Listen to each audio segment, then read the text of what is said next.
Hello everyone, Forex here with yet another tutorial.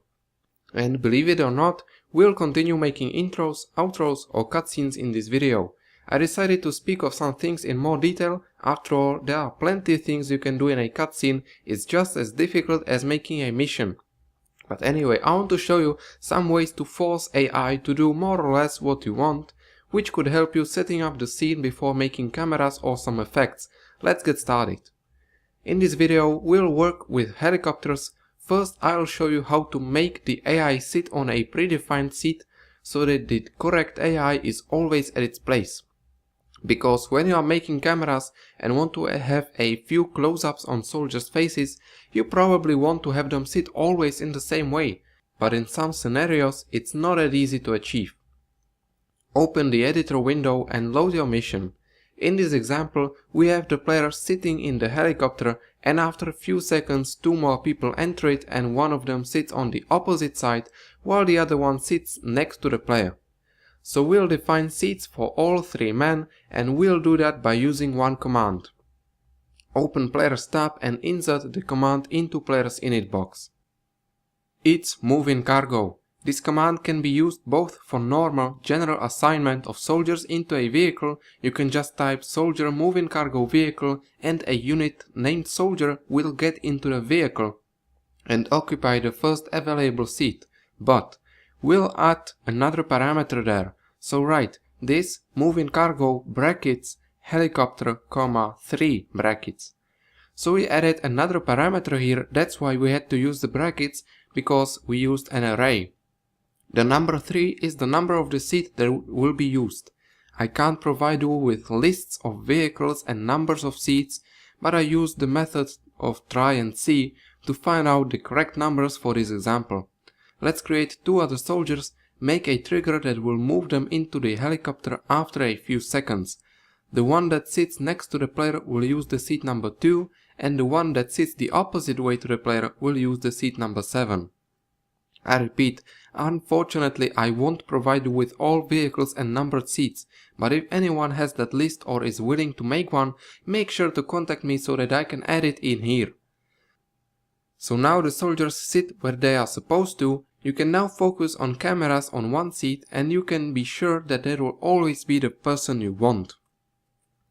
Alright, the second thing I'm gonna do here, I'm gonna give the soldiers their correct faces. This can be really useful for campaign making, where you work with the same characters in multiple missions and cutscenes. You need them to keep their faces and voices. Alright, we have 2 ways to achieve that. We can use the description or commands.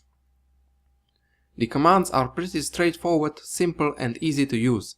The main advantage is the fact that you can change individual settings of a unit or change the settings in the middle of a mission. In other words, you can change whatever you want whenever you want. So the commands are set face, set name sound, set speaker and set pitch. Set face lets you select a face from the list of in-game faces. I will provide you with the list on the pastebin page, link in the description. Set name works only in single player and lets you set the name of any person. This can be useful if you want to assign some identity to a player, give him a name and some personality, for example in the briefing. Set name sound is a cool new Arma feature. It allows you to set a special call sign of the unit, so apart from the standard numbers 1, 2 and so on, you can use any special name like Carey or Miller to call the unit. Full list on the pastebin page. Set speaker lets you set the voice of your unit. This is the voice that the unit itself produces when talking directly to others or over the radio.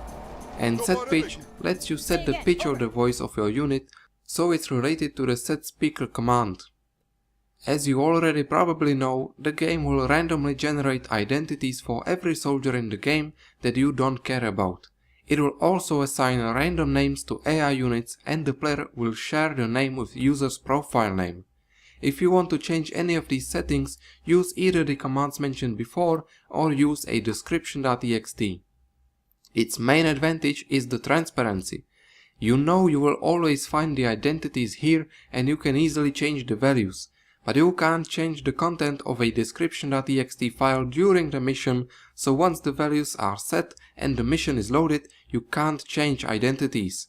You can always create several different identities for one unit, but there's less comfortable way of doing such a thing.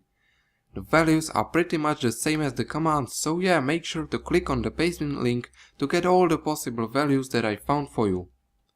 Once the identities are set in the description file, save it, go back to editor or open ini.sqf and use the following command.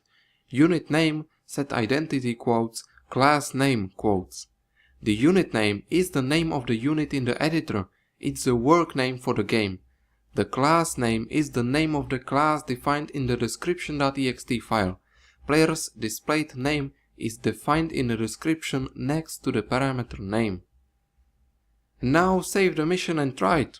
Remember to save your mission before and after every change of description.txt file.